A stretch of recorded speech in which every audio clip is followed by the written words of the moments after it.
All right, I went live.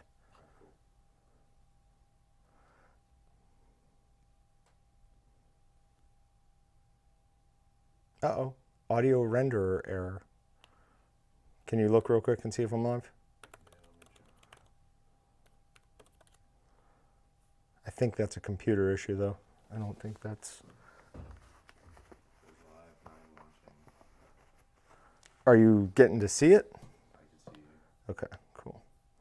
So you pull out your phone. All right, so we are live. Okay, someone's saying we are live.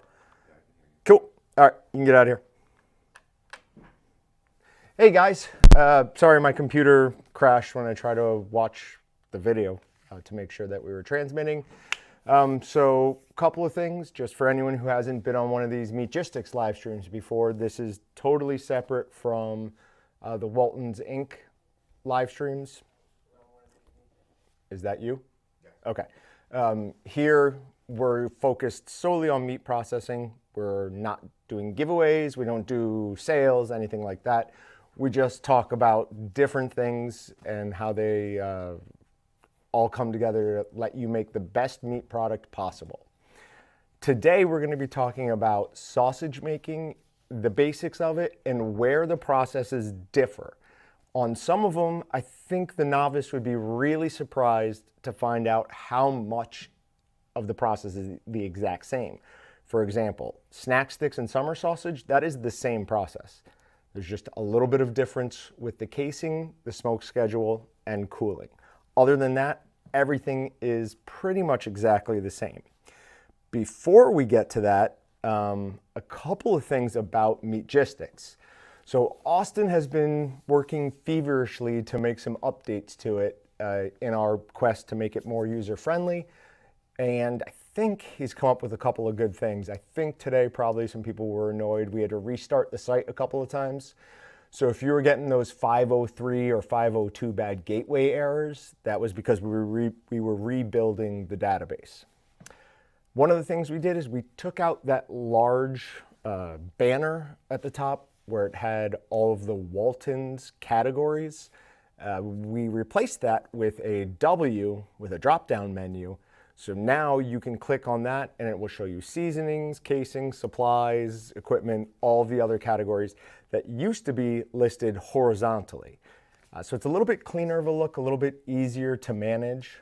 Another thing we did is on posts with enormous numbers, or with topics with enormous number of posts.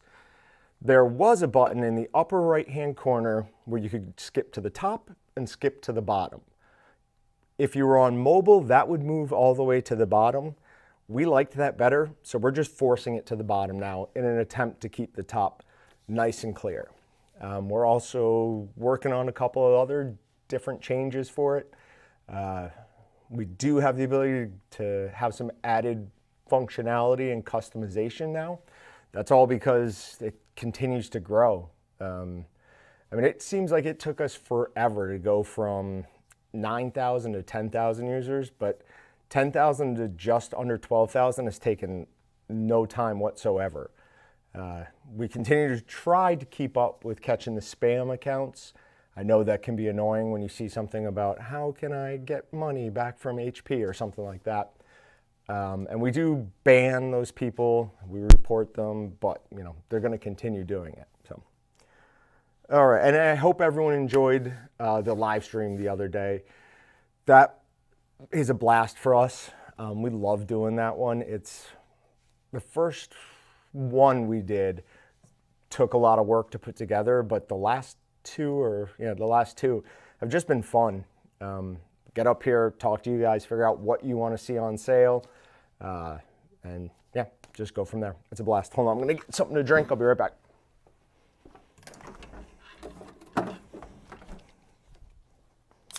Sorry, believe it or not, I'm not really used to talking as much as I do on these live streams and the podcasts, so my mouth gets super dry. Blake, good question. Blake wants to know who is the closest and what was the final number. I can give you the closest, I can't give you the exact final number. I was the closest. However, we played Price is Right rules, and I went over. I think the final number was 27, 20, something in that range.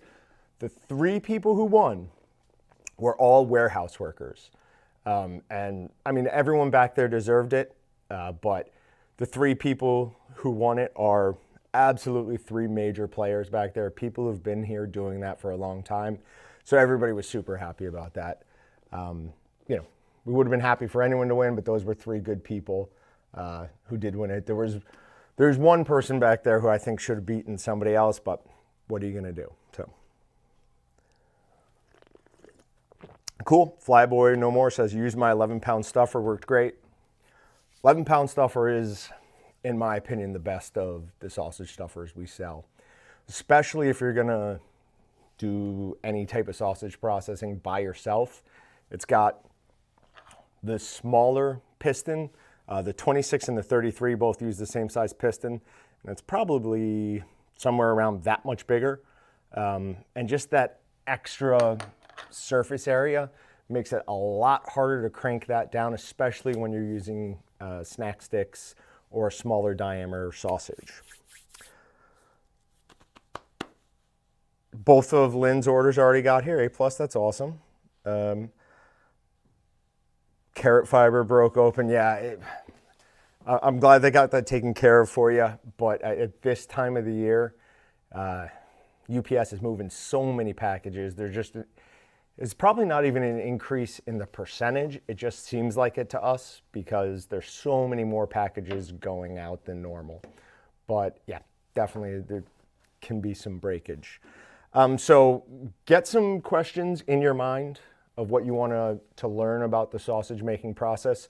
What I'm going to go do is start going from the very, very beginning all the way through to the end. We've got 55 minutes, which I imagine should be enough to cover all those topics. When we get to a specific point where I will do something different for bratwurst than I would for summer sausage or snack sticks or cured sausage, I'll kind of stop and break out what I would do for each one, and then we'll move on. I'll check the comments periodically just to see if there's any questions. So if you have questions, don't save them. Just go ahead and put them down in there. I will go back through periodically and look. If I don't get to your question, at the end, I'll stick around for a couple extra minutes just to make sure that we've gotten all the questions. So if you do ask a question, I don't get to it at the very end, re-enter it. All right, so really the sausage making process begins the night before you make sausage, or it can. So there's a few things that you can do the night before to make everything go a lot smoother. Number one is you can take your plates, knives, you can even take your entire head assembly. This has the auger, the plates, and the knives in it, and put those in the freezer. Now, some people will argue whether or not that actually does anything.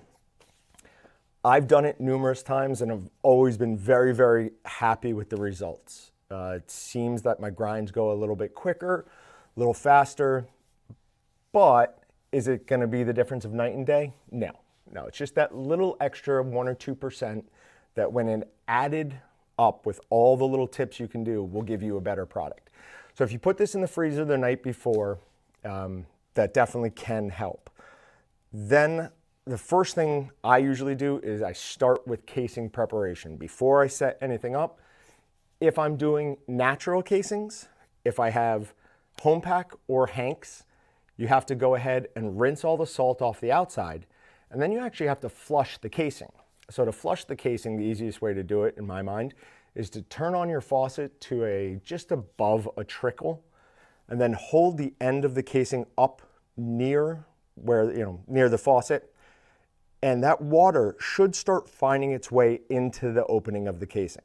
Then once that happens, hold it out, pull it apart, and let it go. Trying to get my hands at least, to grab the casing without any water going through it and separate it is impossible. I don't have the manual dexterity for that. So just with one hand, I hold the very end up near the water is going, and I let it just kind of start finding its way. It creates a little bit of space there, and then you can more easily hold it. So let that flush fully. The easiest way I found to do it is just hold it up near the top of the faucet.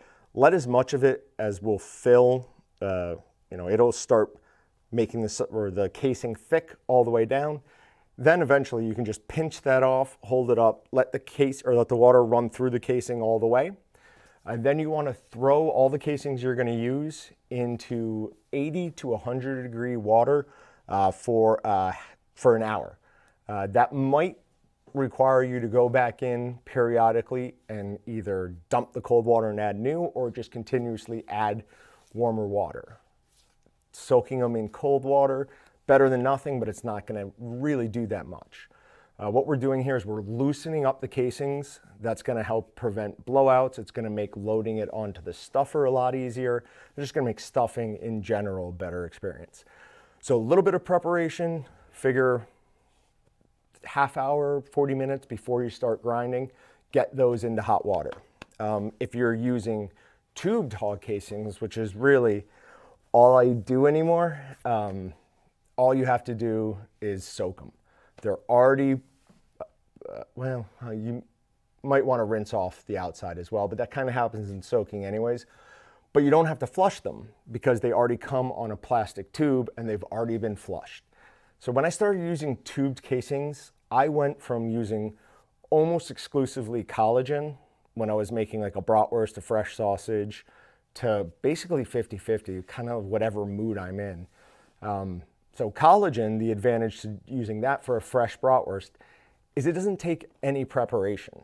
So if I'm in a rush or if I didn't have time to prep my casings before, I start grinding, I grab a package of, this is 30 millimeter fresh. I put this right on the stuffing tube, right out of the package, and I start stuffing. The disadvantages to collagen are two. One, some people don't like the bite as much. Excuse me. And I kind of fall under that category. It's not a huge difference, but I can tell when I'm biting into, anything I've made, someone else has made, whether or not it's a natural or a collagen casing. And the other thing is it just doesn't hold a twist. So when you're linking the sausage, if you're doing collagen, as soon as you cut that, it's going to come untwisted. And you're going to have end of the sausage with little pieces kind of poking up or coming undone, I guess. It's not the end of the world. It's not the biggest issue.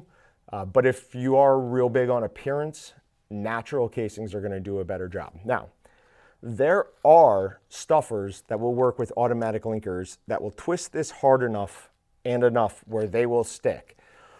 But that's usually a VMAG stuffer, which is a vacuum stuffer or something in that category, and those are $50,000, and then the little linker component's totally separate. So if you're doing snack sticks, just use collagen, smoked or clear if you don't like the smoke look. I don't like messing around with the tiny little sheep casings for snack sticks. I just use collagen. If you're doing summer sausage, you can do either these fibrous casings, which come in a couple different sizes. And for those, you want to soak them in hot water for 30 minutes before stuffing. If you try to do that without soaking those, it's just not going to work well at all. They're papery. They have very little natural give to them. So you'll need to soak those. The other thing you can use is inedible collagen casings. So inedible collagen does take a little bit more preparation than other kinds. You have to, there's something called the rule of 15s. So you do it in 15-degree Celsius water with a 15% salt solution for 15 minutes. So it's kind of easy to remember, but I mean, you got to create a 15% salt solution. You got to get your water around 15 degrees Celsius, which I can't remember. I've done the conversion before. I think it's like 70 something.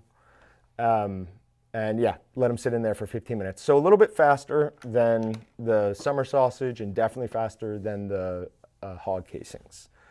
Yeah, okay.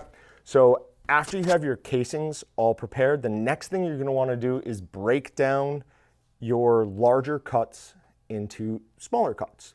Couple of things here. One of the main things you have to pay attention to is the size of the throat of your grinder. This is the new Walton's 32.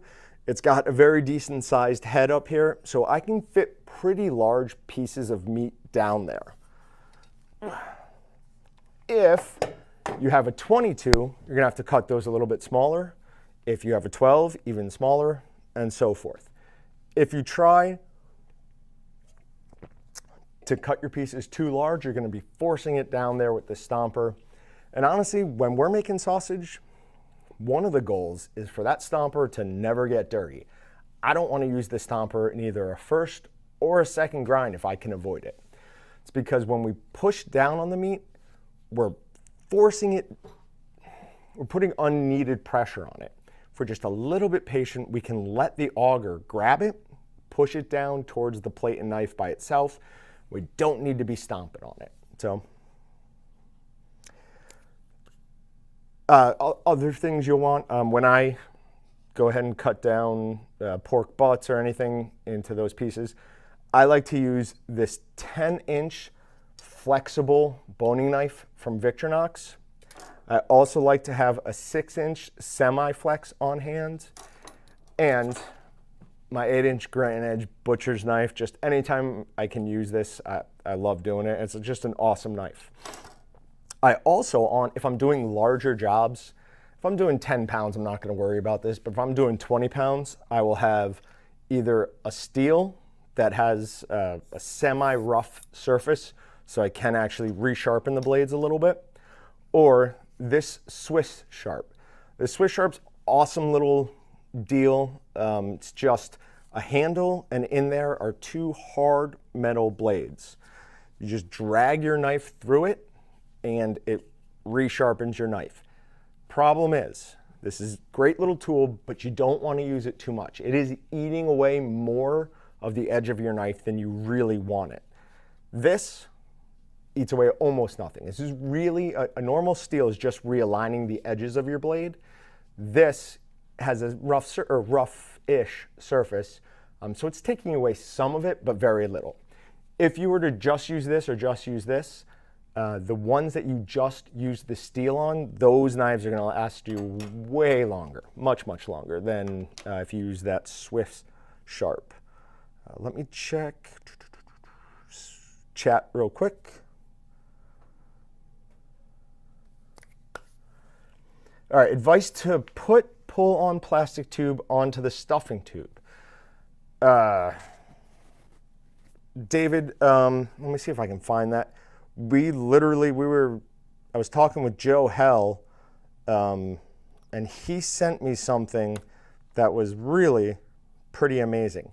So the plastic tube that the tubed casings comes on is it's almost like a horseshoe. It's not connected on the bottom, and it's got a thumb hole on one end. What we had always done is found the side that didn't have the thumb hole on it, open that up, put it on the case or on the tube, load all the casings, and then pull that out.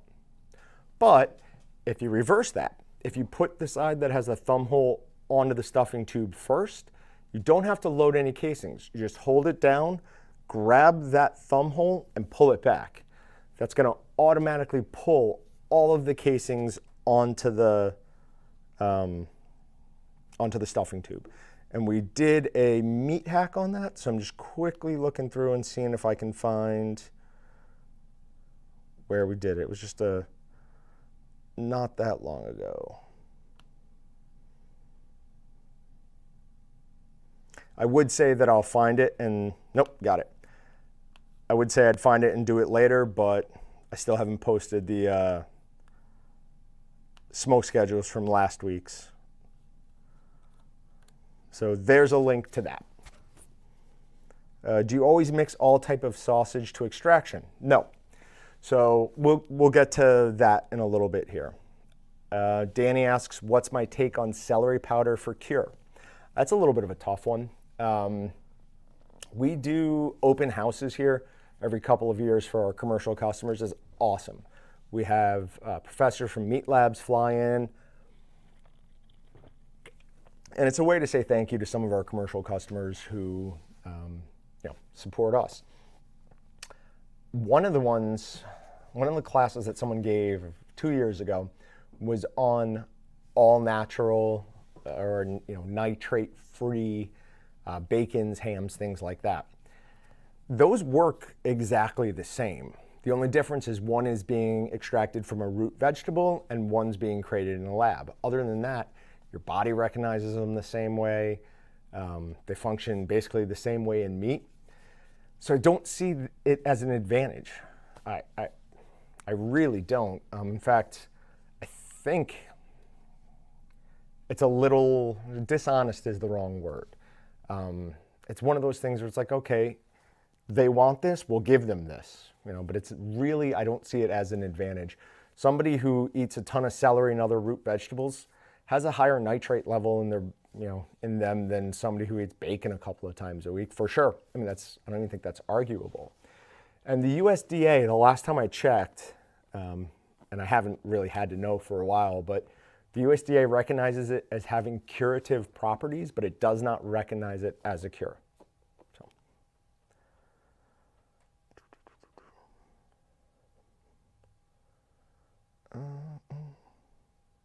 I tried to link collagen pork breakfast sausage today, and it was a challenge. Yep, they kept unwrapping. That's definitely going to happen with collagen casings, no matter what size it is, unless you have one of those VMAG stuffers with a linker attachment like we were talking about before. If you do huge quantities of it, something that might be worth looking into is called the Z-Linker Cub. They have two sizes, the Z-Linker regular and the Z-Linker Cub, which is just a little bit smaller. It looks like a Ferris wheel, and as you turn the handle, you can feed sausage up, and then these cams inside it, as you turn it, they reach a certain point and they close. What happens when it closes is it crimps off and then cuts your sausage. Now, is it as good as the appearance on a natural casing after you've twisted and cut it? No. But it's much better than you're going to get by twisting it and cutting yourself. Downside, to justify purchasing something like that, you probably have to be doing this commercially.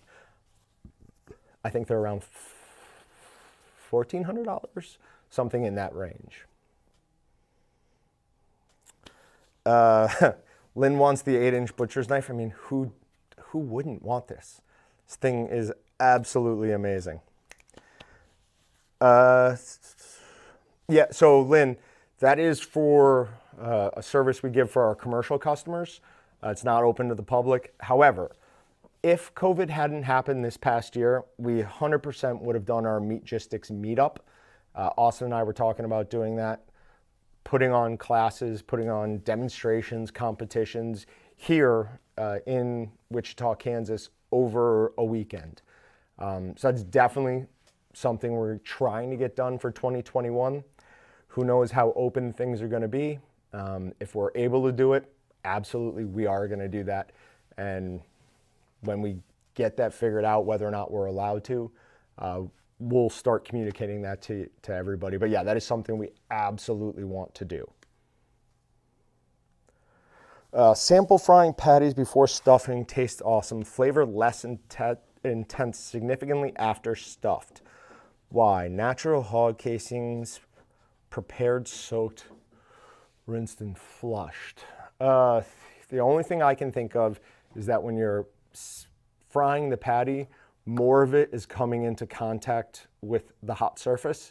So you're getting that Maillard reaction, which is, turning it that nice golden brown.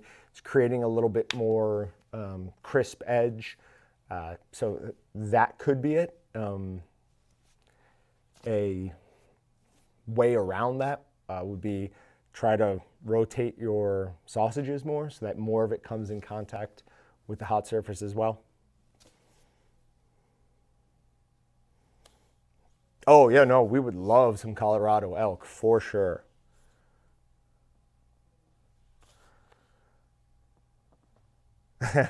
Chef is saying we should get together and go to Texas because we have more people there than anywhere else. Yeah, I guess that's fair. I guess that's fair. All right, so back to this. We just talked about breaking down, and now from there, this is where our first real diversion happens in my process. If I'm making a bratwurst, I'm going to go direct, well, I guess that's not totally fair. This may be where I diverge processes. If I'm doing a bratwurst, I'm going right to grinding. I'm going to grind once through my largest plate, which is a 3/8 plate. Then after I've done that, I'm going to grab a little bit of what I've just ground, put it back down the throat, let that push out the meat that didn't get extracted from in here. Then I'm going to grab all of that, switch plates to a 3/16 plate, and grind it again on that second grind. When I'm grinding that second grind, what I like to do is put just enough down the throat where when I'm watching the auger move, I see the meat clear this chamber. So I watch it get pushed down and then I put a little bit more down. Watch until it gets pushed down, put more down. I don't like using my stomper. One, I think it slows things down. I really do. I think the process of just barely pushing things in there and letting it feed itself goes faster.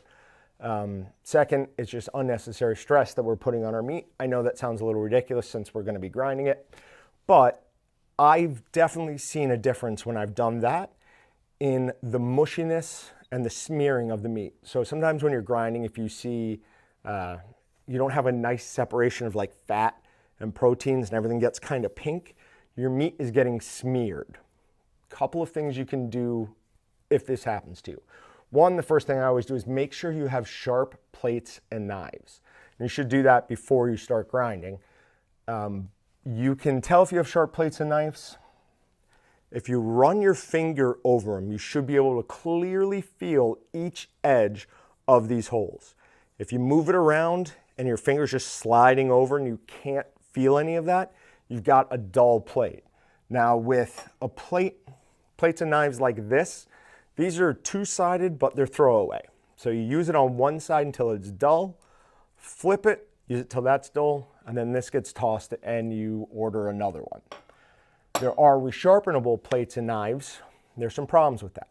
They don't fit all retail grinders. The Weston Pro 22, which is what we used to have in here till I just gave it away, was one of the only Westons that worked with good plates and good knives.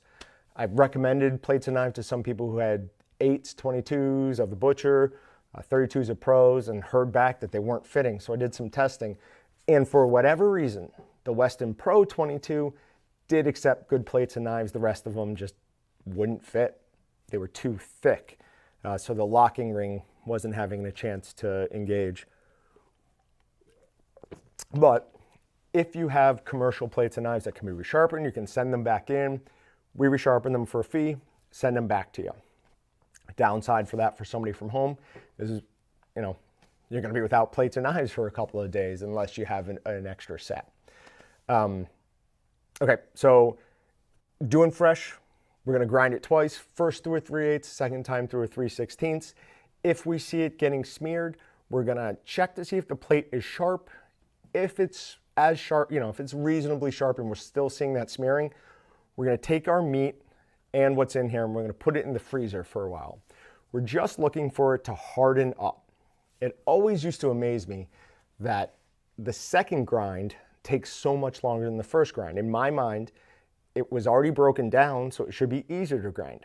But what's happening is the auger doesn't have as much large pieces to grip and push down. So it's harder for it to push the meat down towards the plate and knife. And usually on a second grind, we are going through a smaller plate. Here is a 3/8 plate, which is what I would start with. Here is a 3/16 plate, which is the second grind for a fresh sausage. And then if we're doing snack sticks, that. So there's a significant difference. It's probably hard to tell from there between a 3/16 and a 1/8. Nope, 3/16. 3/16. I'm not going to do this again. The last time I said 1/16, and Papa Sop caught me on it. In fact, I think I said it twice. So you have a 3/8, a 3/16, and a 1/8 plate. I kept saying 1/16. So if we're doing cured sausage, we're going to do it slightly differently. You're still going to grind the first time through the largest plate you have available. Then I recommend you put it through put it in the freezer. Let it get to the point where it's got some good crust on it. You want to touch it and feel it to be fairly hard. The reason being is because we're asking that auger to put it down and then grind it through these tiny little holes. We need every advantage we can get. I've said it a few times, but a sausage has never been made perfect through grinding, but plenty have been ruined through grinding. If you have a blast freezer, you can do it in as little as 10 minutes if you spread things out enough. In a regular home freezer, you're probably looking at letting it sit in there for 30 minutes. But trust me, it is worth it. You will be much happier with how the second grind goes and what your finished product is like. So snack sticks, snack sticks and summer sausage, first time through a 3/8 or just your largest plate, second time through a 1/8 plate, and seriously consider putting that in the grinder or in the freezer for a half hour or so.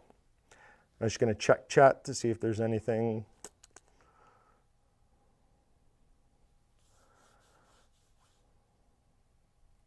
Oh, okay. Nope, doesn't look like there was anything new.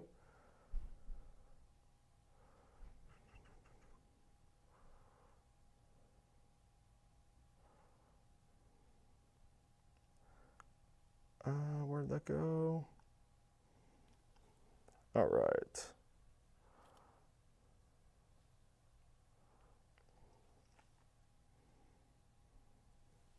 Okay, so for mixing, this is going to touch on what I think Dave Rattay was asking earlier.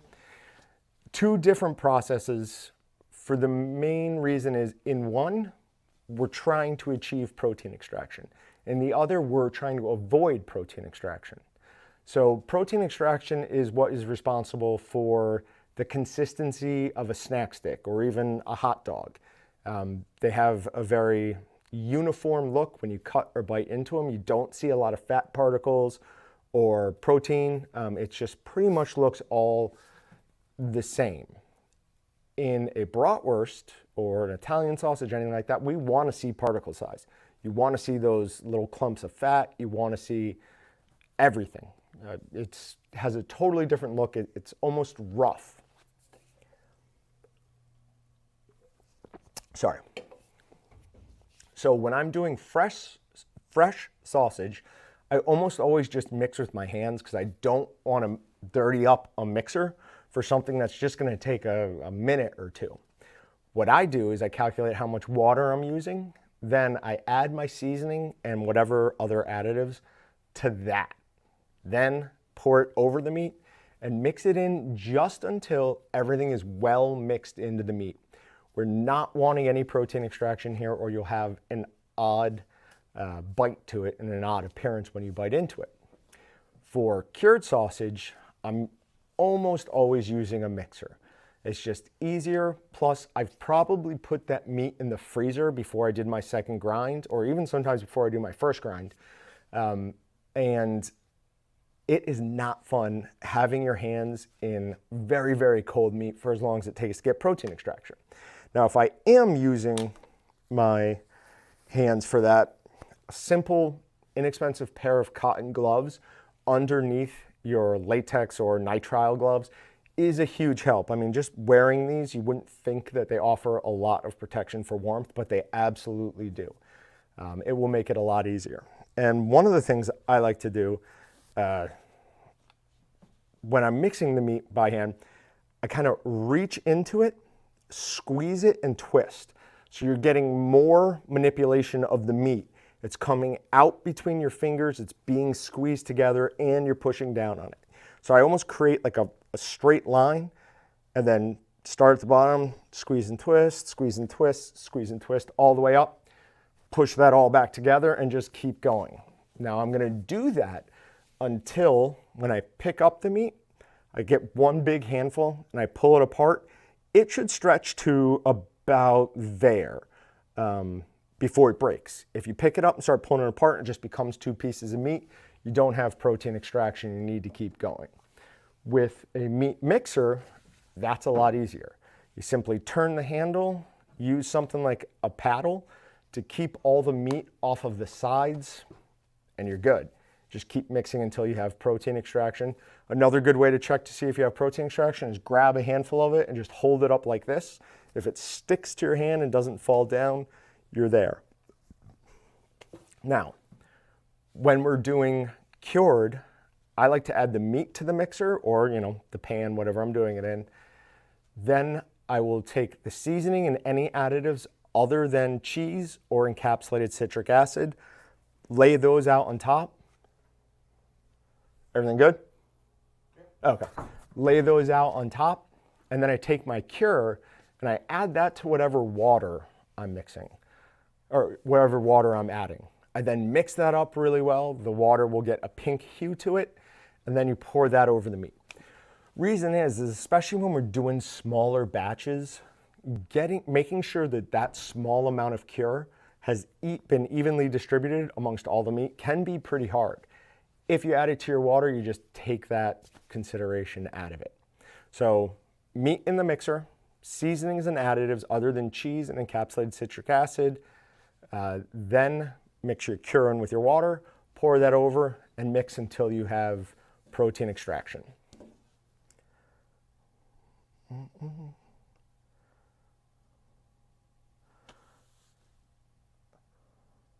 Okay. Chef roll sounds good if you have the room. This is a 32. This is obviously just the head of it. The whole thing is over there and it's heavy, and I don't feel like bringing it over. Polish sausage, sausage making. Can I use straight pork shoulder to make summer sausage, or does it need another meat to be added in the mix? So summer sausage is classically a mix of beef and pork, but I make it out of just pork all the time. I mean, the vast majority of summer sausage I make is either just pork or just venison or something that I've added some pork fat to. There's no need to do like a 50-50 mix of that and beef. You absolutely can if you want to, but it's definitely not necessary. James says, for anyone who doesn't have the leather apron, it's nothing short of awesome. James, I hope that means that you were one of our winners from the other day. If not, and you purchased one, I agree. They are awesome. And I hope you get value out of that purchase. All right, so on to stuffing. So this is the 11-pound canister. Once you've added water, seasoning, I'm sorry, let's get back to mixing. There's one thing I forgot to say. During the last 60 seconds of your mixing process, that's when you want to add encapsulated citric acid and cheese. Now the cheese you can add earlier. It's probably not going to smear, but personally I like to freeze my cheese and add it in the last 60 seconds just to make sure. And that encapsulated citric acid, that is an ingredient that I put in any cured sausage I'm making. One, it's what's responsible for the tang in summer sausage and snack sticks. And two, it acts as a cure accelerator. It lets us go directly from stuffing to smoking. Without that or some other cure accelerator, you need to hold it for 12 hours in a fridge to allow the nitrite to break down into nitric oxide and actually start curing the meat. When we're smoking something, we are creating the perfect environment for botulism and a host of other bad things. The cure is what prevents that from happening. So I will grab my stuffer, and obviously looking down at it, but I'll show you this way. I will fill it, and I'll do almost like a leaning Tower of Pisa. It's not really what it is, but it's all how I've always thought about it. I will stack it so the first layer has an angle to it like this. Push it all the way down, making sure I'm getting every air pocket out of it. every air pocket out of it. The next one I'll do so it's like this. Now what I'm doing is I will start that second layer by putting meat on the down side. Then we'll push it more up and up and up, just preventing any air pockets. We want to prevent air pockets. They can really make things annoying, especially if you have casings that are prone to blowouts. Stuffing at a regular pace and then all of a sudden it just shoots a bunch of your air out. It's going to blow your casing up and create a mess everywhere. But yeah, so you just keep doing that all the way up until you're at the top. And then our pistons actually have an air released valve on them. You don't want it to be too wide open, but it does need to be able to move fairly freely. The way I like to do it is I will tighten that screw until I can just barely see the spring that is pushing this release valve down. So I want it to be just barely open. Now, if you have a real watery mixture, that might be a problem. Definitely meat can come up through here if it's real watery. More of a problem usually when people are making snack sticks than with bratwurst or summer sausage, just because we usually add a little bit more water because we're trying to get it to go through this hole instead of this for a bratwurst and something much larger for a summer sausage. There we go. Tube casing, using these for smaller batches, 5 to 10 pounds. Yeah, absolutely. So the tubed hog casings come in a salt solution. So what I would do is just open that package, take out a single run of it, prepare that, put everything, vacuum seal and put everything else back in the fridge or freezer if you're holding them long term, and then just stuff off that one individual run. I believe every one of the tubed hog casings, I think the smallest, I think it does 100 pounds. So yeah, I mean, there is a lot, but they are broken up into 6 runs. I think there's 6 different tubes or sleeves in there. So it's not like the whole 100 pounds on one run.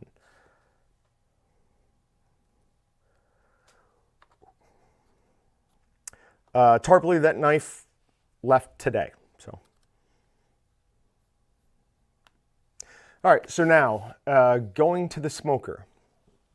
What I like to do is leave everything in as long a run as possible and then bring it over to the smoker, set up my smoke sticks, loop it over the top, get it to where I know it's going to be just off the floor or as low as I want it, cut the other end, and then just continue that. I've seen people cut them in advance. I've done that and then had a problem with my 500T and had to manage to get 25 pounds of snack sticks that were already cut for the huge 500T into the Pro Smoker, and that was a pain. So if you just do them right at the smokehouse, you don't have to worry about that.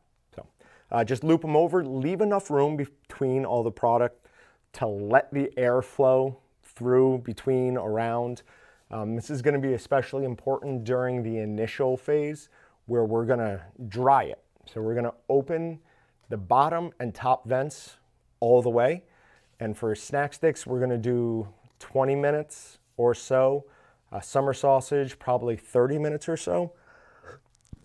Excuse me. Reason for the difference there is obviously summer sausage is a larger diameter, has more moisture that it has to pull out and evaporate off to dry the outside of that sausage. But where was I? We're talking about looping them, hanging them over, the drying phase. There was something else I wanted to jump back to. I have forgotten. We'll get to it. But yeah, so make sure that you have that's what it is. How you stack your smoker of any kind matters. If you put all of your sausage to one side, open the vents, top and bottom, the air is going to be drawn up and through, and it's going to hit some of it more than others because it's going to come through the middle and up the top. If you don't have enough to fill your entire smoker, get them as close as possible to the middle. If you have too much to fit just the middle, do them to the middle and one side. The one thing you don't want to do is side, side, middle open. That is the worst for air distribution. So all the way in the middle or middle and one of the sides. All right, so then you run your 20-minute drying phase, and then you're going to step it up about every hour, 20 degrees. So you start at 120. If your smoker doesn't start as low as 120, there are a couple things you can do. You can start in your oven, and just once it gets to a temperature that your smoker will do, you can move it out to there. Some people just start it at whatever their smoker will start at and don't have problems. I talked to somebody somewhat recently whose smoker didn't start lower than 200 degrees, and he's just like, I just do it in there. I've never had any major problems. I mean, I suspect that it's not the best product, but I mean, it's the best that that person can do. So if he's fine with it, if you're at home, if you do something different than us and you're happy with your process, maybe try what we say a couple of times to see if you like it more. But, you know, I mean, if it works for you, it works for you. All right, so then you want to smoke it until it's 150 degrees. I'm sorry. You want to smoke it until the internal temperature is 160 degrees. We've talked about Appendix A before, which is a USDA recognized time temp lethality log.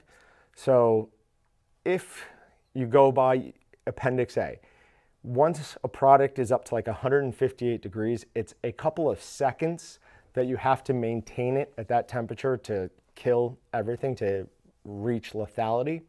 We recommend 160 because it's fairly foolproof. Also, because a summer sausage, a snack stick, those are semi-dried products. So getting it up to that 160 just pulls out maybe a little bit more of that moisture and gives us more of like a classic snack stick. Something you can do during the smoking process to help speed it up and give you a better product is find one of these aqua-dry towels, get an oversized smoke pan or water pan, put this in it hanging out to the sides. This will increase the surface area for your evaporation, and it will raise the relative humidity in your smoker. If you add a water pan, you may raise it by like 6-7%. I've gotten it up to 50, I think 4% with that before. Absolutely is a great tool to have. I'm looking at getting some similar of this material in here for us to provide to people, stamped with Walton's or Meatgistics, because I really do think that's a great way to go about it. A little bit easier to find than that are just automotive sponges, the big automotive sponges that people clean their cars with. Get your big oversized pan, wet them, stand them, put them in the pan so they're standing up. If you ever looked at close at an automotive sponge, it's got little tunnels and valleys throughout the whole thing. All of that is allowing water to be evaporated off a lot easier than standing water. So definitely a good way to raise the humidity in your smoker. For fuels, so hickory, mesquite, mostly hickory. Some people are using Osage now, but those have what I would say is like a more intense smoke flavor. They're used a lot because they're relatively inexpensive and they're readily available. Apple, cherry, any of the other fruit woods have a little bit milder of a smoke, but they're way more expensive. In my mind, pecan bridges that gap perfectly. It's not as intense as the hickory or the mesquite. It's not as expensive as the other fruit woods. So I use pecan pellets for pretty much everything nowadays. So, all right, so after it's done smoking, we're gonna pull it and we're gonna throw it in an ice bath. Not a water bath, not cold water bath, ice bath. You want it to be 50% ice, 50% water. If you try to do it in just a water bath, you're gonna run into two issues, and this sounds so weird to say, but if you do it with snack sticks, you'll have problems with the casing separating from the meat.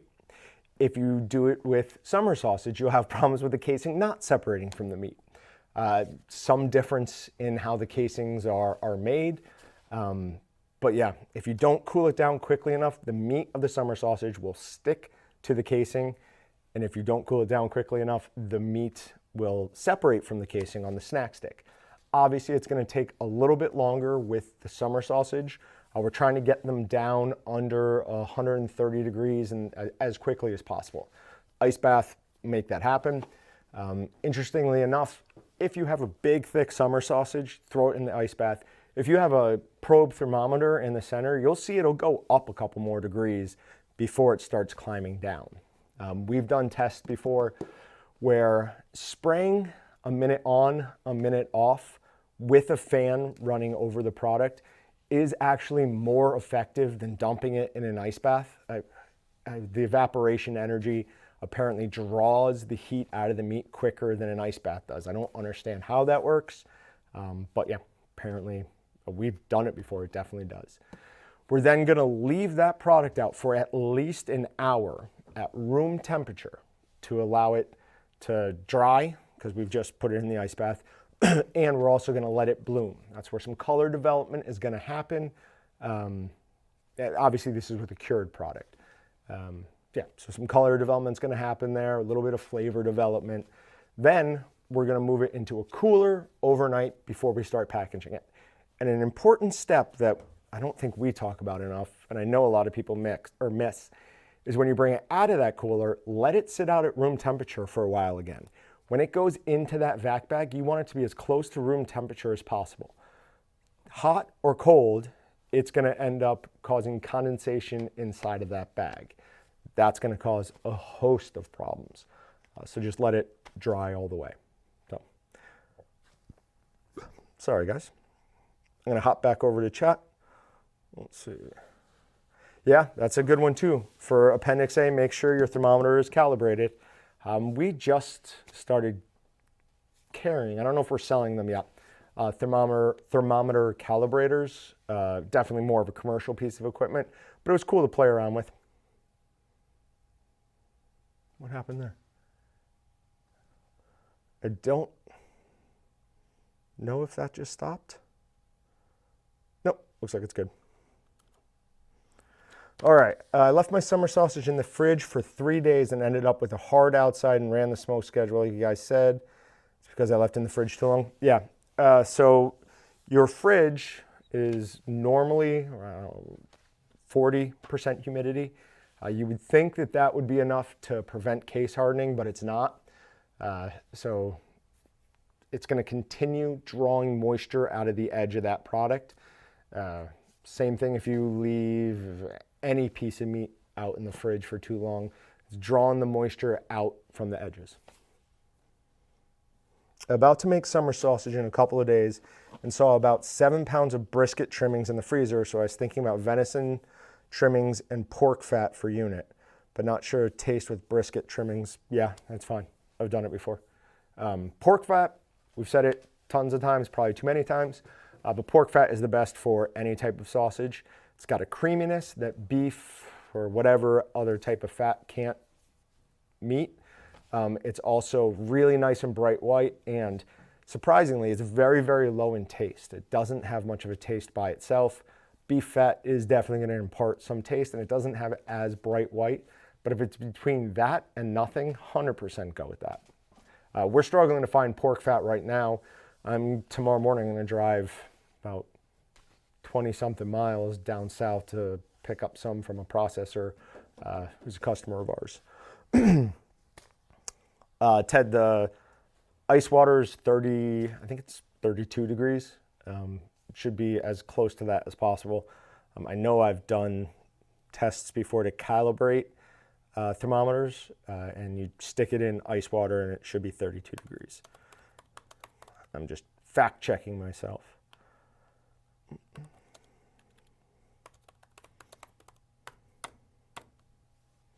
Yep, 32 degrees.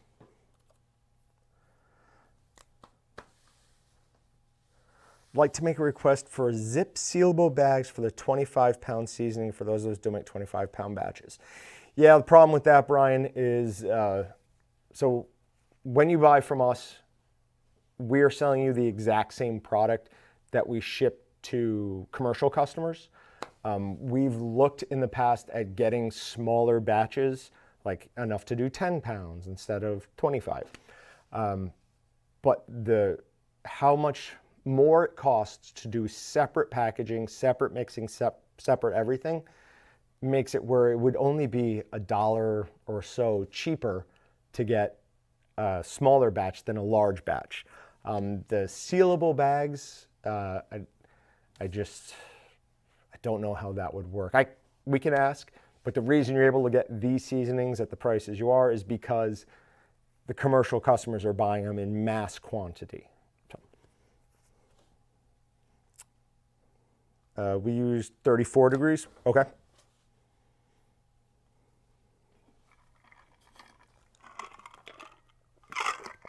Oh. I'll hang around for a couple minutes just to see if there are any other questions.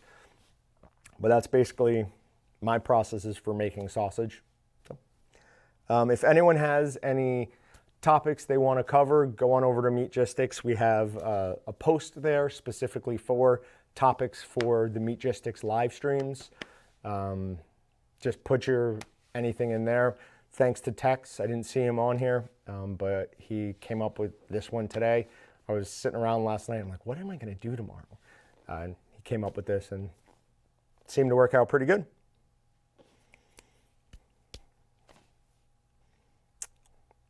All right, I'm going to end. Thanks, Lynn. I appreciate that.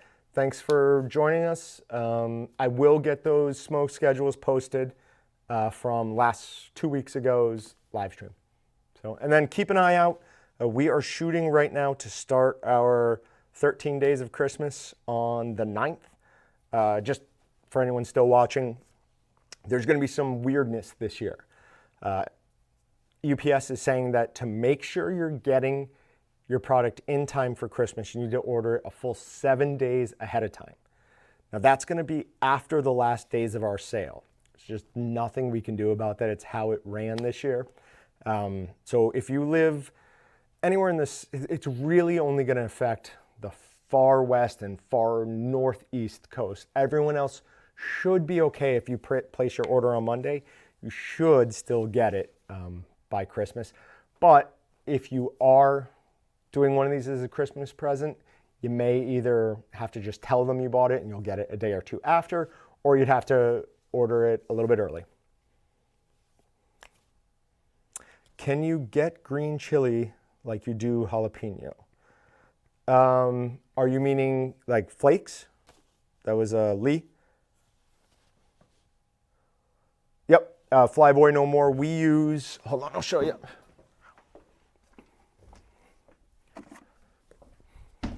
We use this. It is white oil. It's just a highly refined mineral oil. When people use like vegetable oil or something like that, specifically on their plates and knives, there's so much friction there that it has a tendency to gum up, and it has a nasty appearance in your sausage. It's really fine. You know, obviously it's food safe. It's vegetable oil, but it doesn't have a nice appearance. So yeah, that white mineral oil is a good idea.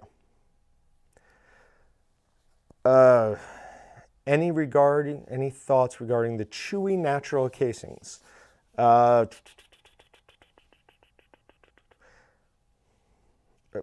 think this is, I don't remember where we talked about this. Can't remember if that was during the other live stream. But my thought is lack of humidity in your smoker. I've had it happen before. Wasn't exactly the same situation, But I mixed up some cheeseburger cheddar wurst sausages. I added the cure, I added a cure accelerator, and then we had something big happen here where I wasn't even able to take enough time to put it in the smoker. So they went into the smoker the next day. I didn't pay any attention to what I was doing. I didn't check to see if the reservoir in there had any water in it, so I just ran them. So it ran at heat, assuming it had the right humidity to help it out, and it didn't. So they were really, really chewy, and I made 25 pounds of them. That was to feed everybody here one day. I was super embarrassed by that. They were terrible.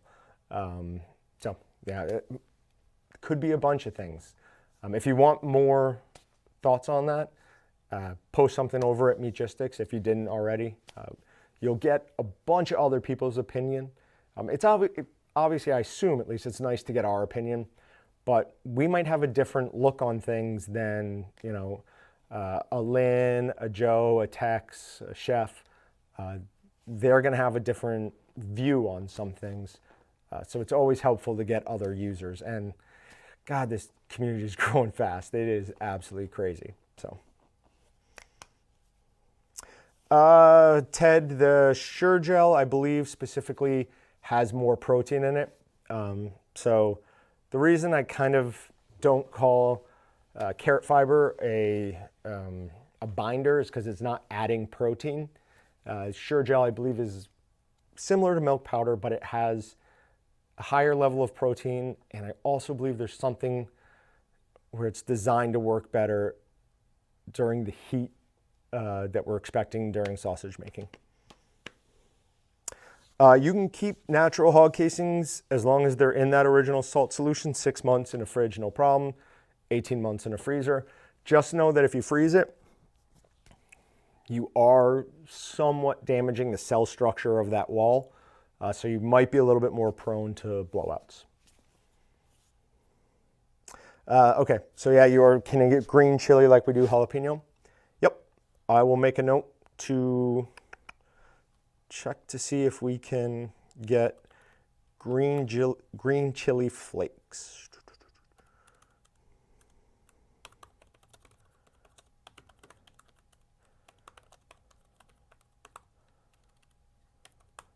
And then I will, if we can, I'll just either bring it up next week. I don't know how I would get in touch with you just through your username on YouTube.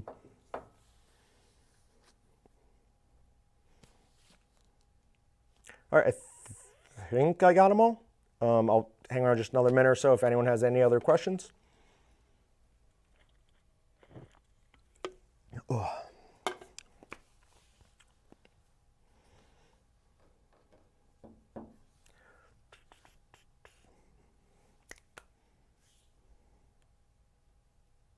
Okay, so for Wild Butcher,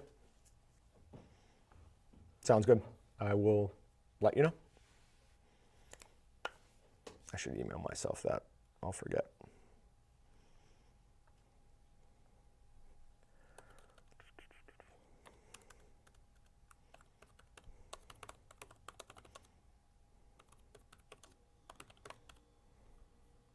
All right, green chili flakes.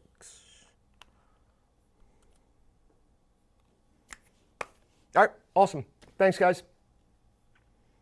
We'll do another one next week.